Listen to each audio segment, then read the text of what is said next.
Hey guys, Sixgill Pro Casey Scanlon here. Going to show you a few tips on how I rig a jig and what I do to it before I start fishing it. So I'm going to start out by tying a Palomar knot. It's you know, I've experimented with knots. It's the strongest one that I've found. I've gone back and forth, and this one keeps doing the job for me. So basically going to get the line even, nice and straight, not overlapping. You'll make a nice overhand, create a little loop, and then just drop that lure back through. You want to wet your line. That's real important on the fluorocarbon. Using 20-pound fluorocarbon. That's what I use most of the time. I'm going to cut the tag in pretty short, and before I fish this jig, I'm going to cut this weed guard down a little bit. All right, just got a little excess there, so I'm going to cut it off, you know, maybe 1/8 of an inch, just so I got enough to cover that hook point and keep me unsnagged. I'm also gonna give this jig a little bit smaller profile by trimming the skirt. So I'm just gonna take that skirt, lay it in my hand, and then I'm just gonna kind of do a half moon. You know, I kind of like to make the skirt layers a little bit uneven, but just gonna trim it up a little bit.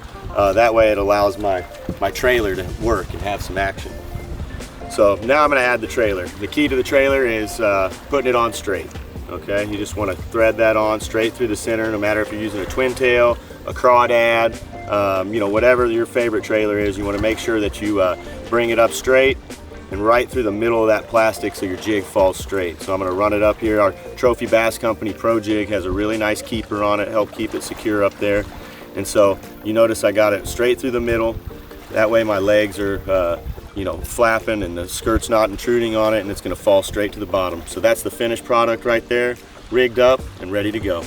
When I'm going fishing with the jig, I'm primarily using the Siren Series rod, 7'6", heavy action. When I'm skipping around boat docks, sometimes I'll use the Scythe 7'3", helps medium heavy, helps me get up underneath some of those real hard to get places. But if I can get away with it, I'm using as long a rod as possible.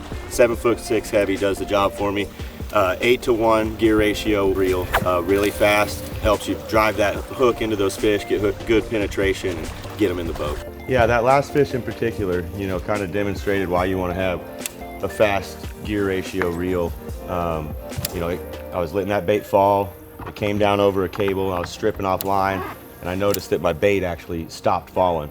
And so at that point I was able to engage my reel handle and take up a lot of line quickly with that faster gear ratio. Helped me set the hook into that fish and get into the boat. This is actually my jig. It's a Trophy Bass Company Pro Jig, and it's a jig I designed, and it's got good components on it, a big hook, and a head design that allows you to do a variety of things. You know, you gotta have a bait that you can skip well underneath boat docks. You gotta have a bait that's gonna go through brush piles and heavy cover, because we have a lot of that. And you also need a bait that you can, you know, fish deep around some of these boulders and big rocks that we have. So this bait kind of allows you to do it all. You know, you don't have to have 3 or 4 different kinds of jigs. You know, I basically fish this jig and a swim jig, and those 2 jigs right there allow me to cover all depths of the water column and all types of cover that are available throughout the United States. You know, the jig is just known for catching big ones. That flat head there makes it stand up on the bottom, so it's a good structure jig, but it also, you know, kind of has a narrower head and a flatter bottom that allows you to go through cover and also skip under boat docks. So kind of a good all-around jig, and we use it day in and day out. You know. So that's my jig setup. Hope that tip helps you guys go out and catch more fish.